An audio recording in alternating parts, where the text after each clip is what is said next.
Well, there was certainly a reason for some excitement if you're a Los Angeles Chargers fan. However many of you there still are, it's probably all just folks that carried over from when their San Diego days. You know, the city that they should have stayed in and never left. Now, maybe eventually they will build a fan base in Los Angeles. They are a long, long way from that. However, all joking aside, there was certainly reason for excitement with this Chargers team heading into the 2021 season. There were playoff expectations. You got a new head coach in Brandon Staley, you know, one of those young, bright minds who comes over. You know, the previous year, the Rams had the number one defense in the league. So you're getting that young, bright, defensive-minded head coach. Although the league's going more offensive, but either way. Then you've got Justin Herbert entering his second season, and he showed enough in his time in year one that he's probably going to be the dude. So, like, even though Chargers fans have some gripes, and legitimately so, with general manager Tom Telesco, and worry every year about just how snake-bitten this damn team and franchise is going to be, and wait for the inevitable bad, disastrous injuries to happen, still had reasons for excitement. And, you know, this was a good Chargers team. Now, they had some bad losses during the season, sure. Bad losses to teams like Minnesota, Denver. Like, the Denver one you can understand because you're playing a divisional opponent. They're more familiar with you. They see you twice a year. You get that sometimes. Losing to Minnesota, like, okay, it's not horrible. But you point to a loss like a loss to the Houston Texans, and that just can't happen. When you're a team trying to make the playoffs, when you're a team trying to change your trajectory, you have to handle your business against the scrub teams in the league, period. And they didn't do that. But yet, even with that said, the Chargers found themselves heading into that Week 18 matchup against the Las Vegas Raiders. That game was going to be shown on Sunday night. With basically, just don't lose this game and you'll make the playoffs. Either win or tie. That's all you have to do.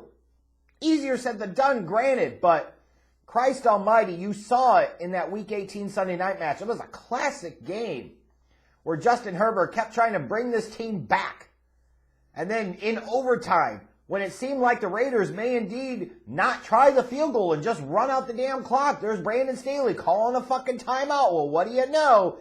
Raiders changed their philosophy. They're going to try to actually score now and eventually kick the game-winning field goal. Bad coaching mistake. Bad loss last week of the year. A tie would have got you in. You could have won. Instead, you lost, and you were sent home packing. So a disappointing end to what was shaping up to be a pretty good season for the Los Angeles Chargers. And Justin Herbert certainly had a fantastic year, over 5,000 yards passing and 38 passing touchdowns. And when you look at a guy like that, this is in year two. It's one of those great year two performances for a quarterback that we probably won't talk about nearly as much as we should. He even added another 300-plus yards on the ground and 3 rushing touchdowns. Like, Justin Herbert's the type of dude that you're looking at him and you're saying, he's going to be banging with Mahomes in that division for the next decade. This shit's crazy. At least the Chargers know, after this second season, beyond any shadow of a doubt, that they have that dude at the quarterback position. But that's not all. Mike Williams had a pretty nice season. 76 catches, over 1,100 receiving yards, and 9 touchdowns. The offense was 4th in total yards and 5th in points scored. You know, they were kind of bottom third of the league as a running unit, but as I think about it more and more, like, the running game just isn't as important in the NFL as it used to be. We like to pretend like it is. We like to pretend like it's a big deal. It's nice to have it, but it's certainly not a necessity. You like to be able to get some key yards on the ground at key times, but it is not critically important. Just like the defense isn't as critically important. But you have to say, with a unit with guys like Joey Bosa and Derwin James actually healthy for the majority of the season, a new defensive-minded head coach in Brandon Staley, you're expecting better results than this. 30th against the run, 23rd in total yards allowed, 29th in points allowed, 20th in sacks. So they weren't generating a lot of pressure. They were having trouble stopping the run. And they got shredded, and they gave up a shit ton of points. Like, you don't have to have a great defense to win in the NFL now. But an average one is probably at least ideal. And you would have thought, if you're a Chargers fan maybe, that with some of the marquee pieces, even with some of the holes and gaps you have on defense, you're bringing in Brandon Staley, that you would at least have maybe a top half of the league defense. And you didn't. And that's why you didn't make the playoffs. So it's no surprise that in this offseason, as I talk now, the Chargers have already gotten to work trying to fix that defense because they need to. The big trade to bring in Khalil Mack. And I'll say this for Chargers fans, you should be excited about this deal. You gave up a second-round pick and a future sixth-rounder for a guy that, yes, he's a couple years removed from his truly best elite play as an edge rusher, but you're bringing in a guy that doesn't have to be the alpha dude like he was in Chicago. You're bringing in a guy that could complement Joey Bosa. Now you're talking about having three dynamic studs on that defense in Bosa, Derwin James, and Khalil Mack. This is a hell of a deal because the chances of you getting somebody with that middle second-round pick that was going to contribute like Khalil Mack will in 2022 are probably slim to none. It could happen, but it's very, very unlikely.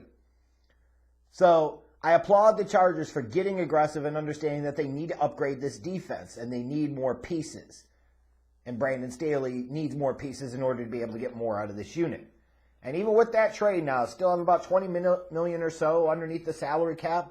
Got to make some decisions on guys like Ibushi, on the offensive line. Are you going to bring him back? I know he was out most of the year with injury in 2021. Rashawn Slater, your first-round pick, certainly showed that he is a franchise left tackle already. He's one of the best left tackles in the game. That makes a big difference, but you got some other holes on that offensive line. Do you bring back Ibushi or do you let him go somewhere else? Then you look at Jared Cook. Like you let Hunter Henry go in free agency. Jared Cook, are you going to bring him back? You've got Chris Harris and Nwosu on the defensive side of the ball. What are you going to do there? But you look at this Chargers team, and it's interesting with the Broncos trading for Russell Wilson, and you look at Derek Carr in that division, and Patrick Mahomes in that division. Like the Chargers have some work to do if they want to be the best in the AFC West. And, as much as I could sit there and say, you got to improve that defense, well, Khalil Mack is one step in the right direction. You could certainly use some more help on the defensive line, specifically on the interior. You could use some more depth and talent in the secondary, specifically at corner.